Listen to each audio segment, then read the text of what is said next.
പുതിയൊരു വീഡിയോയിലേക്ക് സ്വാഗതം.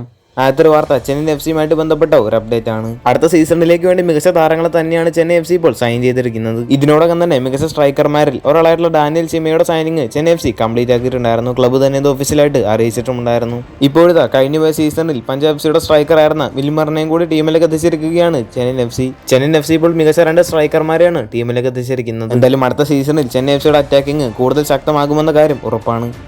അടുത്തൊരു വാർത്ത മോഹൻ ബഗാനുമായി ബന്ധപ്പെട്ട ഒരു അപ്ഡേറ്റ് ആണ്. നമ്മൾ നേരത്തെ വീഡിയോസിലൊക്കെ പറഞ്ഞൊരു കാര്യമാണ്. ISL 10ാം സീസണിലെ മോഹൻ ബഗാൻ സൂപ്പർ ജയൻസിന്റെ കോച്ചായിട്ടുള്ള ആന്റോണി ലോപ്പസ് അബ്ബാസ് അടുത്ത സീസണിൽ ടീമിൽ ഉണ്ടായേക്കില്ല എന്നത്. ISL 10ാം സീസണിൽ ഫൈനൽ വരെ എത്തിയ ഒരു ടീം കൂടിയാണ് മോഹൻ ബഗാൻ. അടുത്ത സീസണിലെ മോഹൻ ബഗാന്റെ പുതിയ കോച്ച് ജോസ് മൊലീന എന്ന സ്പാനിഷ് കോച്ചാണ്. ക്ലബ്ബ് തന്നെ ഈ ഒരു കാര്യം ഇപ്പോൾ ഒഫീഷ്യലായിട്ട് അറിയിച്ചിട്ടുമുണ്ട്. ഉടനെ തന്നെ മോഹൻ ബഗാന്റെ ഭാഗത്തുനിന്ന് വിദേശ സൈനിങ്ങിന്റെയൊക്കെ ഒഫീഷ്യൽ പ്രഖ്യാപനം പുറത്തു വരുന്നതായിരിക്കും. മുൻപ് സ്പെയിൻ ഫുട്ബോൾ ഫെഡറേഷന്റെ ടെക്നിക്കൽ ഡയറക്ടർ കൂടിയായിരുന്നു ജോസ് മൊലീന എന്ന ഈ ഒരു സ്പാനിഷ് കോച്ച്. വമ്പൻ സ്പാനിഷ് ടീമുകളൊക്കെ പരിശീലിപ്പിച്ചുള്ള ഒരു കോച്ച് കൂടിയാണ് ഇദ്ദേഹം. എന്തുകൊണ്ടും മികച്ച സ്റ്റാച്ചുകളൊക്കെ ഉള്ള ഒരു കോച്ച് തന്നെയാണ് ഇദ്ദേഹം. എന്തായാലും അടുത്ത സീസണിൽ മോഹൻ ബഗാൻ ജോസ് മൊലീന ഈ ഒരു സ്പാനിഷ് കോച്ചിന്റെ കീഴിൽ മികച്ച പ്രകടനം പുറത്തെടുക്കുമോ എന്നൊക്കെ നമുക്ക് കാത്തിരുന്ന് തന്നെ കാണാം. അടുത്തൊരു വാർത്ത കേരള ബ്ലാസ്റ്റേഴ്സിന്റെ താരമായിട്ടുള്ള മിലോസുമായി ബന്ധപ്പെട്ട ഒരു അപ്ഡേറ്റ് ആണ്.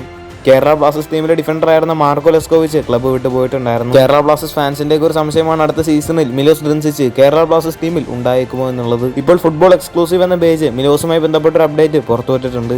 മിലോസിന്റെ കോൺട്രാക്ട് കേരള ബ്ലാസ്റ്റേഴ്സ് എക്സ്റ്റെൻഡ് ചെയ്തേക്കുമെന്നൊക്കെയാണ് ഈ ഒരു പേജ് റിപ്പോർട്ട് ചെയ്യുന്നത്. 2 വർഷത്തെ കരാറിൽ മിലോസ് കേരള ബ്ലാസ്റ്റേഴ്സ് ടീമിൽ തുടർന്നേക്കുമെന്നൊക്കെയാണ് ഫുട്ബോൾ എക്സ്ക്ലൂസീവ് എന്ന പേജ് റിപ്പോർട്ട് ചെയ്യുന്നത്. മാത്രമല്ല നല്ലൊരു ഓഫർ തന്നെയായിരുന്നു കേരള ബ്ലാസ്റ്റേഴ്സ് മിലോസിന് കൊടുത്തിട്ടുണ്ടായിരുന്നതെന്നും ഈ ഒരു പേജ് റിപ്പോർട്ട് ചെയ്യുന്നുണ്ട്. ഈ ഒരു വീഡിയോയുമായി ബന്ധപ്പെട്ട നിങ്ങളുടെ അഭിപ്രായം താഴെ ഒന്ന് കമന്റ് ചെയ്യുക. കൂടുതൽ ISLുമായിട്ടും കേരള ബ്ലാസ്റ്റേഴ്സുമായിട്ട് ബന്ധപ്പെട്ട വാർത്തകളൊക്കെ അറിഞ്ഞായിട്ട് ചാനൽ സബ്സ്ക്രൈബ് ചെയ്യുക. അടുത്തുള്ള ബെല്ലൈക്കൺ ഓപ്ഷൻ ചെയ്യാൻ മറക്കരുത്. അടുത്തൊരു വീഡിയോ ആയിട്ട് നമുക്ക് വീണ്ടും കാണാം.